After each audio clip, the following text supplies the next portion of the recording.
The Alien Beat by Janson Davies. Chapter 1. The Shrine. The office hadn't changed in 8 years. Dust clung to the blinds like old secrets. A single shaft of light cut through the gloom, illuminating the glass case that held the relics of a vanished man. Marcy Wells stood in the doorway, backpack slung over one shoulder, her journalism textbooks still warm from the sun. She didn't move. Not yet. Inside the case, her father's press badge, a yellowed photo of him shaking hands with the president, and the Pulitzer, its plaque dulled but defiant. Beneath it, stacked like forgotten tombstones, were boxes of files, his last investigations, his last obsessions. Marcy stepped in, the floor creaking beneath her sneakers. She knelt beside the boxes, fingers brushing the edges of manila folders. Each one bore his handwriting, tight, slanted, impatient. Names, dates, places, some crossed out, some circled in red. One folder was labeled simply Project Greentree. She opened it. Inside were clippings, maps, and a half-written article. The final paragraph ended mid-sentence. If what I've seen is real, then we're not just being watched. We're being... Marcy exhaled. She'd read it 100 times, but it still felt like a whisper from the grave. Her father had been a crime-beat legend, sharp, relentless, respected by cops and feared by politicians. He'd exposed a bribery ring that reached the governor's office, won the Pulitzer, then vanished. No body, no note, just a car abandoned near the edge of town and a trail of silence. The police had theories: retaliation, payback, a hit ordered by someone he'd exposed. But Marcy had her own theory, one she never said aloud. She believed he'd uncovered something bigger than corruption, something not meant for human eyes. She stood and faced the case. Her reflection stared back, young, determined, and carrying a grief that had calcified into purpose. "I'll find you," she whispered. Outside, the wind stirred the trees. A storm was coming, and Marcy Wells was ready to chase it. Chapter 2. The Assignment. The classroom buzzed with low chatter and the scent of coffee and the impatience of youth. Marcy sat near the back, notebook open, pen tapping in rhythm with her pulse. Her journalism professor, Dr. Leland, paced at the front like a man with secrets to spill. "Reporting isn't just facts," he said, voice gravelly from years of chasing stories. "It's curiosity weaponized. Your assignment: find something strange, something no one else is looking at. Surprise me." Marcy's pen froze. Strange? She had a lifetime of strange boxed up in her father's office. After class, she didn't go home. She drove straight to the precinct. The Granville Police Department hadn't changed much since she was a kid, tagging along with her father. The same flickering overhead lights. The same bulletin board cluttered with mugshots and missing persons. She approached the front desk, where a grizzled sergeant looked up from his crossword. "Marcy Wells," he said, blinking. "You're his kid." She nodded. "I'm working on a story, something unusual. You got anything weird lately?" He leaned back, eyes narrowing. "Weird's a wide net. I'm casting it." He scratched his chin, then gestured for her to follow. Down a hallway, past the break room, into a records closet that smelled like mold and forgotten secrets.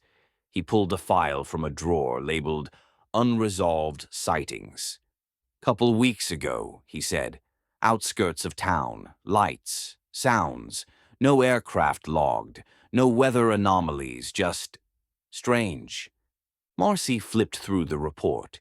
Coordinates, witness statements. One described a metallic hum and trees bending without wind. Her breath caught. The location matched one of her father's final investigations. She thanked the sergeant and left, heart pounding. Back home, she tore through the boxes in her father's office. The same coordinates, circled, annotated. A note in his handwriting. Unnatural silence. Surveillance? She stared at the map. The site was remote, forested, and now calling to her. Marcy grabbed her camera, flashlight, and recorder. She wasn't just chasing a story. She was chasing a ghost. And something out there was waiting. Chapter 3. The Perimeter. The road narrowed as dusk fell, winding through pine and chaparral like a vein pulsing toward something buried. Marcy's car crawled forward, headlights slicing through the encroaching dark. Her GPS blinked out. Cell signal vanished. The forest swallowed her whole. She reached the coordinates. A rusted gate blocked the dirt road, flanked by signs that screamed in bold red, "No trespassing. Authorized personnel only. Use of deadly force permitted." Behind the gate, the trees stood unnaturally still. No wind, no birds, just a silence that pressed against her windshield like a held breath. Marcy parked and stepped out, boots crunching on gravel. She scanned the treetops. Cameras, military grade, blinked red in the shadows. A low hum vibrated through the ground, like something massive stirring beneath her feet. She walked the perimeter, noting every barricade, every blind spot. The forest was laced with motion sensors and infrared beams. Someone, or something, wanted this place hidden. She returned home, adrenaline still thrumming. Her father's files confirmed it. This was the last site he investigated before disappearing. His notes were cryptic: unnatural silence, surveillance patterns inconsistent with human tech, possible subterranean access point, return after dark. So she did. That night she parked a mile out and hiked in through the underbrush. Her flashlight stayed off. Her breath fogged in the cold. She bypassed the gate, ducked under a sensor, and reached the clearing. Then, sound. A low-frequency hum, rising like a chorus of machines dreaming. The trees bent slightly, though no wind stirred. Marcy crouched, heart hammering. Above the treetops, a spacecraft emerged, sleek, silent, and unlike anything she'd ever seen. It hovered, then descended toward the hillside. As it approached, the earth split open. A massive doorway unfolded from the rock, revealing a glowing tunnel. The ship slipped inside. The doorway sealed shut. Silence returned. Marcy stood frozen. Her camera had captured everything. But it wasn't the footage that mattered. It was the feeling. She hadn't just found a story. She'd found the place where her father vanished. And tomorrow she was going back. Chapter 4. Clues in the Files. The rain came in sheets that night, drumming against the windows like a warning. Marcy sat cross-legged on the floor of her father's office, surrounded by open boxes and scattered files. The air smelled of dust, ink, and memory. She held the folder labeled Project Greentree in her lap. Inside, satellite images, hand-drawn maps, and a series of typed notes with her father's annotations in red pen. One page stood out, a list of coordinates, timestamps, and a phrase repeated 3 times.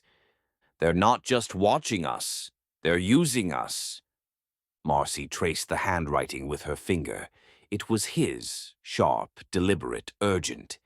The timestamps matched the sightings reported by the desk sergeant. Her father had been tracking something, not just corruption, not just crime, something bigger. She flipped to a photo, grainy, black and white. It showed a clearing in the woods, the same one she'd visited. In the corner, barely visible, was a shadow in the sky. Angular, unnatural. Another note: subterranean structure confirmed. Entry point opens at 2117. Pattern repeats every 24 hours. Surveillance tech exceeds known military capabilities. Possible non-terrestrial origin. Marcy's breath caught. Her father hadn't just stumbled onto something strange. He'd documented it. He'd known the timing, the location, the risk. She checked the clock. 20:42. She had 35 minutes. She grabbed her camera, flashlight, and recorder. Her boots thudded against the hardwood as she moved with purpose.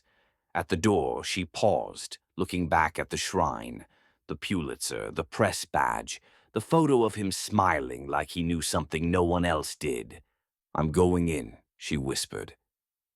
Outside, the storm had passed, the forest waited, and somewhere beneath it, the truth pulsed like a heartbeat. Chapter 5. The Return.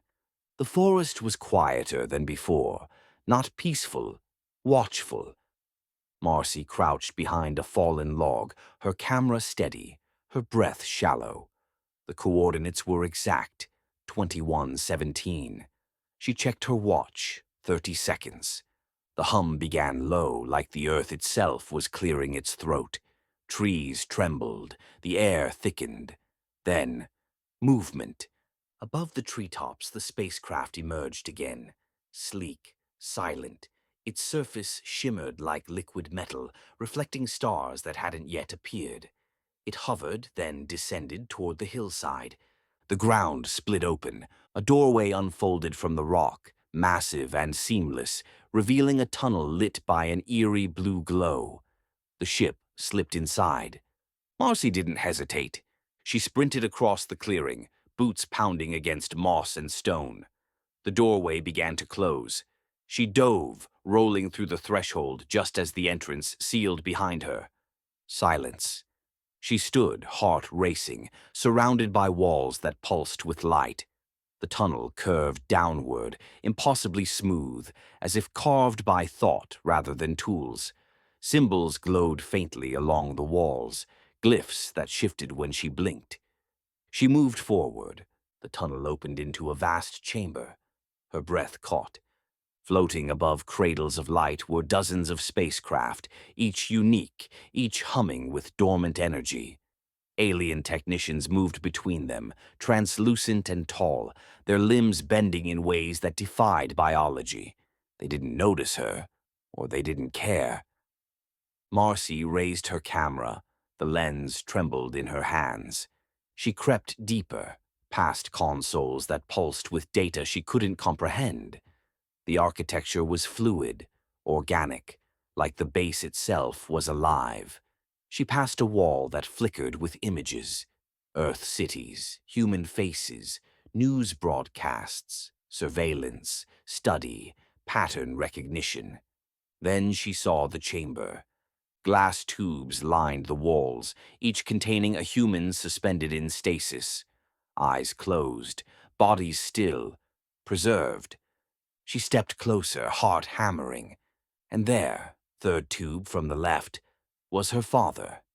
Alive. His face was thinner, older but unmistakable, his press badge still clipped to his shirt. Marcy pressed her hand to the glass. Tears welled, but she didn't let them fall. She wasn't here to mourn. She was here to bring him home. Chapter 6. The Distraction. The chamber pulsed with quiet menace. Marcy crouched behind a console, eyes locked on the stasis tubes. Her father floated in the third pod, still, pale, preserved. Around him dozens of others, men, women, even a child clutching a stuffed bear, frozen mid-hug. The air smelled sterile, electric, like the moment before lightning strikes. She scanned the room. Alien technicians moved with fluid precision. They didn't speak. They didn't blink. They simply worked, monitoring vitals, adjusting controls, recording data in glowing glyphs that hovered midair. Marcy's camera was rolling, but this wasn't about footage anymore. She had to act. Her eyes darted to a panel near the tubes, covered in symbols, pulsing faintly. She crept forward, heart pounding. Her fingers hovered over the controls. One wrong move could shut down life support, or trigger alarms. Or worse. She pulled a small heat sensor from her bag and activated it near a ventilation duct. The device flared, mimicking a fire signature. Within seconds, sirens blared, low and guttural, like the base itself was groaning. The technicians scattered. Marcy seized the moment. She smashed the panel with her flashlight. Sparks flew. The tubes hissed. One by one, they began to open. Her father's pod cracked with a sound like ice breaking. He collapsed into her arms, weak but conscious. His eyes fluttered open. "Marcy?" he rasped. "I found you," she whispered, voice shaking. Other captives stirred, blinking in confusion. Panic rippled through the chamber. Marcy helped her father to his feet, then turned to the others. "Follow me. Now." The hangar door began to open again, triggered by the emergency protocol. Beyond it, the forest shimmered under moonlight. They ran. Behind them, alien voices echoed, not words, but frequencies that vibrated in bone. Lights flared, drones lifted from the floor, scanning for movement. Marcy led the group through the tunnel, past the floating ships and glowing consoles. Her father stumbled, but kept pace. The others followed, dazed but determined. They reached the threshold. The forest waited. As they crossed into the trees, the doorway sealed shut behind them. Sirens faded, and for the first time in 8 years, Marcy Wells and her father stood together under the stars. Chapter 7. The Escape.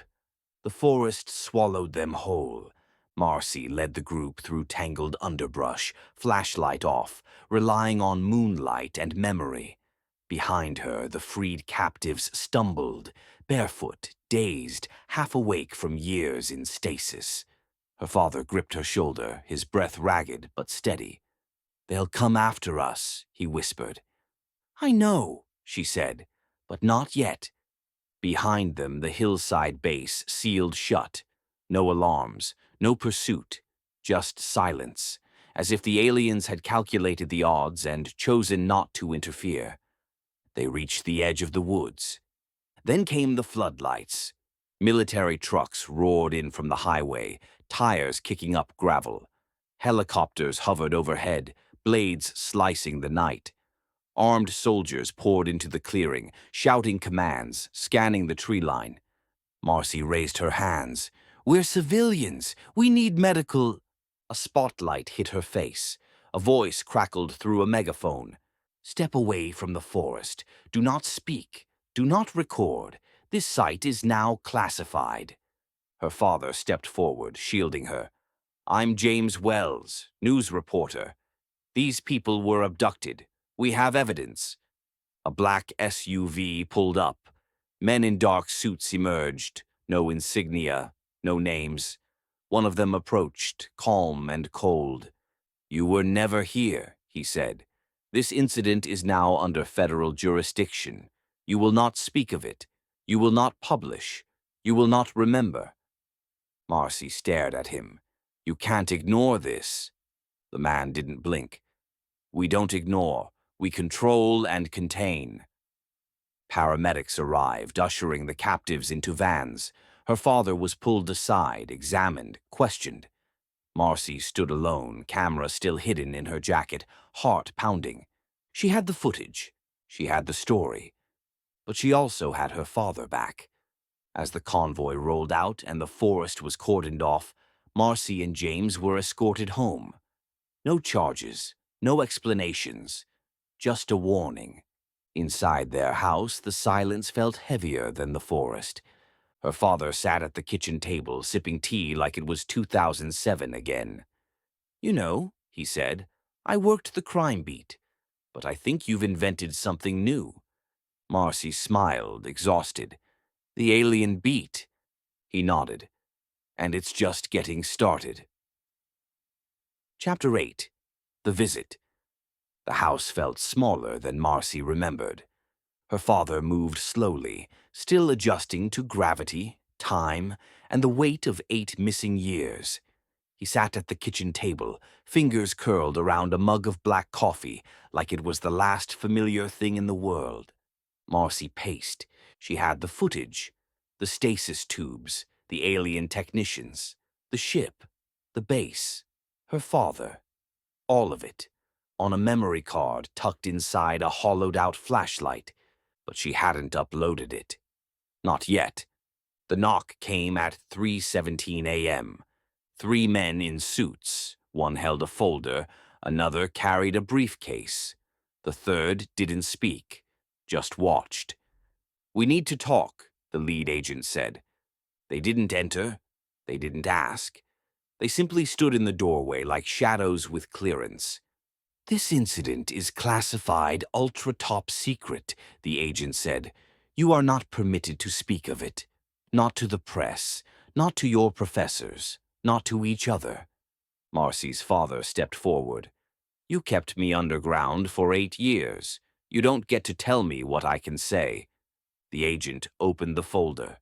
Inside, photos of Marcy, her college ID, her podcast logo, her journalism professor's name, her father's unpublished articles. "We know what you're capable of," the agent said. "We're not here to threaten. We're here to contain."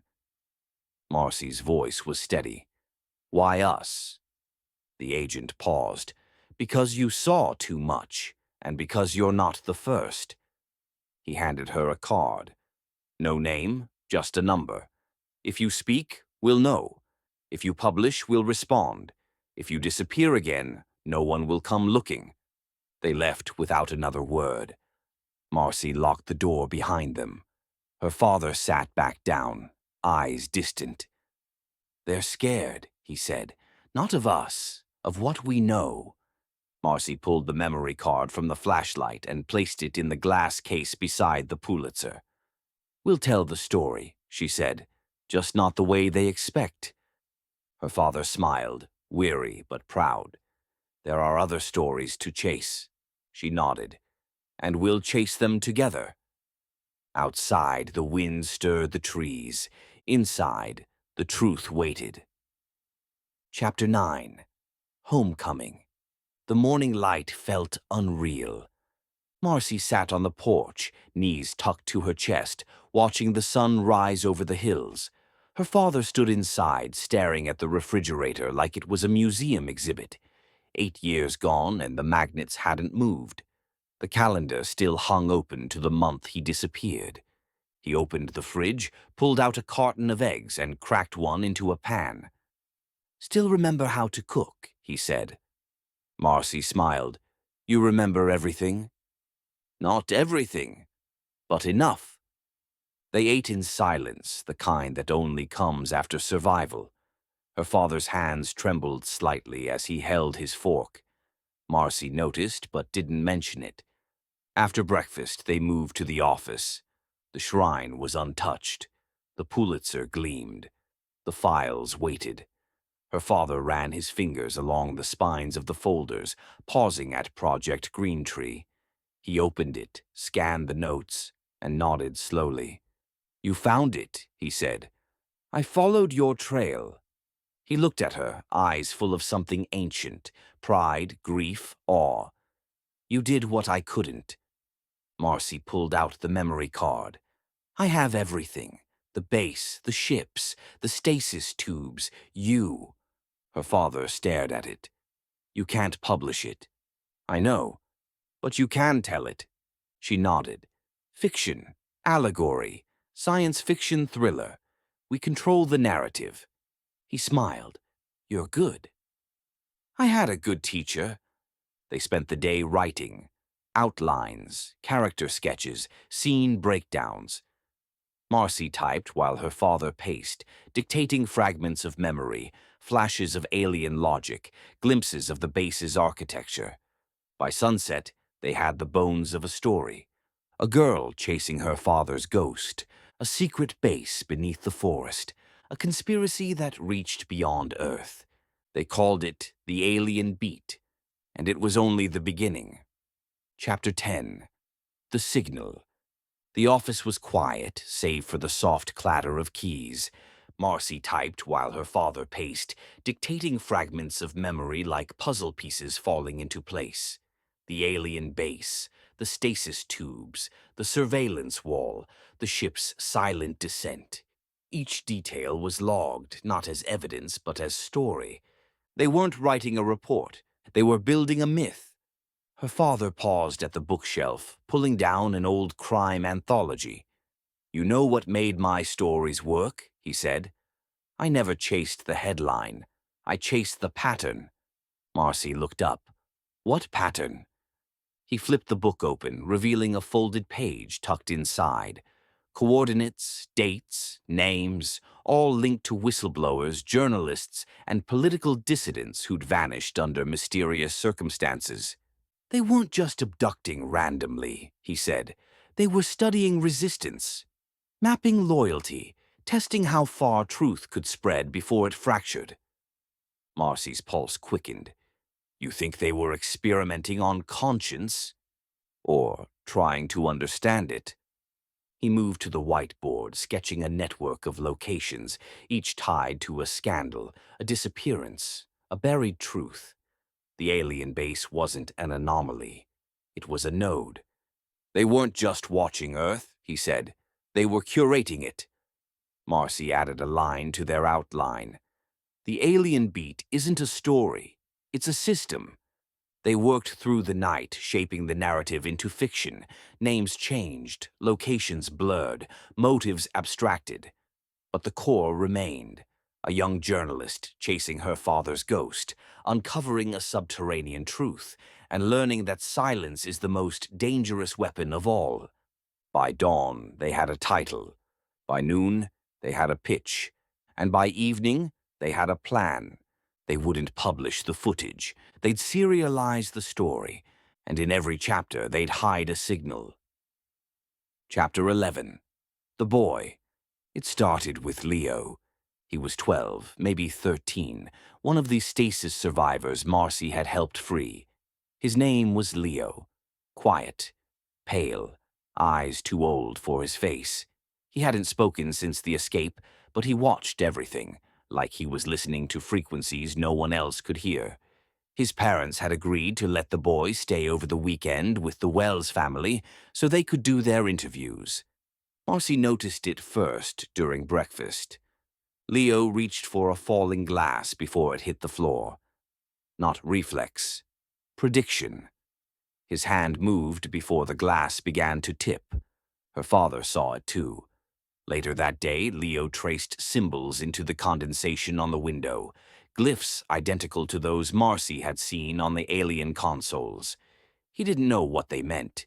He just drew them. That night, Marcy reviewed her footage.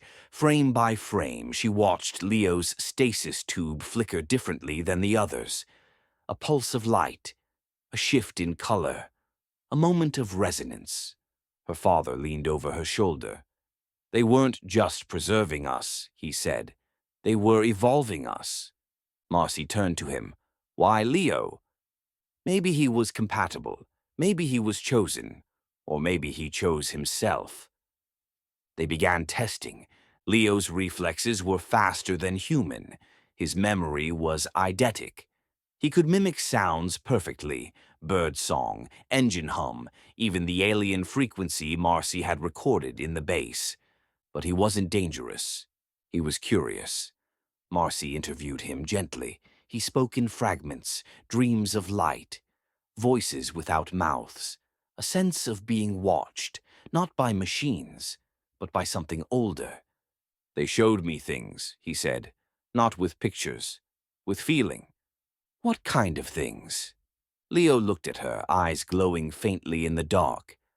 Possible futures. Marcy sat back, shaken. The alien beat wasn't just a story. It was a signal, and Leo was its broadcast. Chapter 12. Signals. The signal came at 2:03 a.m. Marcy was awake, editing the third chapter of their serialized story, when her scanner, an old police band receiver modified by her father, crackled to life. Not static, not chatter. A pulse. Rhythmic. Intentional. She froze. Her father entered the room, rubbing sleep from his eyes. You hear that? Marcy nodded, adjusting the dial. The pulse sharpened into a coded transmission, coordinates, timestamps, and a phrase repeated in bursts of digital tone. Project Greentree resumes. Her father's face darkened. He pulled out a map and began cross-referencing the coordinates. One matched the site they'd escaped. The others pointed to locations across the country, remote, forested, and all previously linked to unsolved disappearances or classified incidents. "This isn't over," he said. "It's expanding." Marcy leaned over the map. "They're activating other sites. Or reactivating. Maybe they never shut down." They spent the next few hours combing through his old files, clippings, FOIA requests, anonymous tips. A pattern emerged. Each site was tied to a moment of disruption. A whistleblower, a leak, a journalist who vanished mid-investigation. Marcy circled the dates. "They're not just hiding, they're responding." Her father nodded. "Every time someone gets too close to the truth, a site activates. It's not surveillance, it's containment." They documented everything: transmission logs, map overlays, timelines. But they didn't publish. Not yet. Instead, Marcy embedded the data into their serialized story. Fictionalized, masked, hidden in dialogue, character names, chapter titles. Readers would think it was science fiction, but those who knew how to look would see the truth. The alien beat wasn't just a mystery, it was a warning system. And now it was speaking again. Chapter 13. The map. The wall was covered in red string and pushpins. Marcy stood back, arms crossed, studying the constellation of coordinates, dates, and names. Each pin marked a site, each string traced a connection. Her father had built maps like this before, tracking corruption, tracing cover-ups. But this one was different. This one wasn't about people. It was about patterns. They'd charted every transmission, every activation, every disappearance. The alien base was just one node in a network that spanned continents, and every site was tied to a moment of truth. Someone who spoke out, someone who vanished, someone who saw too much.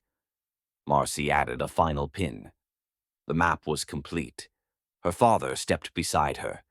"It's not just a system," he said. "It's an organized plot." Marcy nodded. "They're not hiding from us. They're studying us, testing how far we'll go to protect the truth." They didn't publish the map. They serialized it. Each chapter of the alien beat contained a piece, coded in dialogue, embedded in setting, hidden in metaphor. Readers devoured the story. Forums lit up. Theories spread. Some saw fiction. Others saw warning. Marcy launched a podcast under a pseudonym. She interviewed characters from the story, coded versions of real whistleblowers, journalists, and survivors.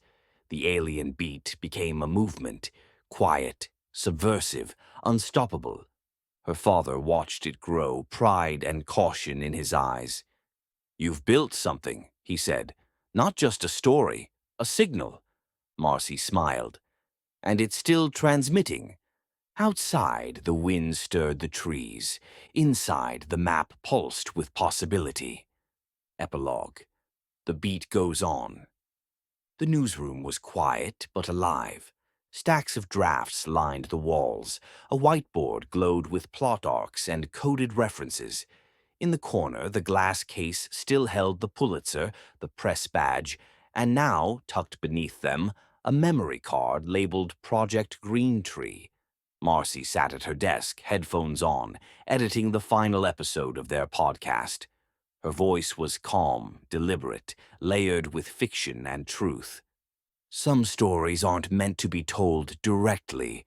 They're meant to be felt, to be decoded, to be passed on." Across the room, her father typed the last lines of their serialized novel. He paused, reread the final paragraph, then smiled. "The truth isn't buried. It's disguised.